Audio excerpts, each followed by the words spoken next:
अऊज़ु बिल्लाहि मिनश शैतानिर रजीम बिस्मिल्लाहिर रहमानिर रहीम अल्लाहुम्मा सल्लि अला मुहम्मद व आलि मुहम्मद।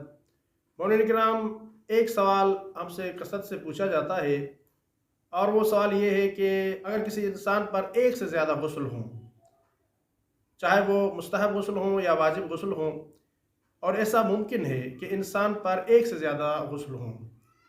मसलन किसी शख्स को गुस्ल जनाबत भी हो, गुस्ल मस मैयत भी हो, और उसने कोई मन्नत मानी हो, मन्नत का गुस्ल भी हो, और जुम्मे का दिन हो और गुस्ल जुम्मा भी उस पर मुस्तहब हो, तो ऐसी सूरत में उसे क्या करना चाहिए?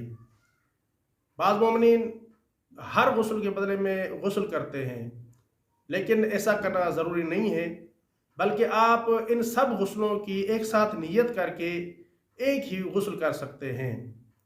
अगर आप चाहें तो इन गुस्लों का नाम भी ले सकते हैं कि मसलन मैं गुस्ल जनाबत करता हूँ, गुस्ल मस मैयत करता हूँ, गुस्ल मन्नत करता हूँ, और अगर जुम्मतुल मुबारक का दिन हो तो गुस्ल जुमा करता हूँ कुर्बतन इलल्लाह। तो इन सब की एक ही नियत करके एक ही गुस्ल अंजाम दिया जा सकता है।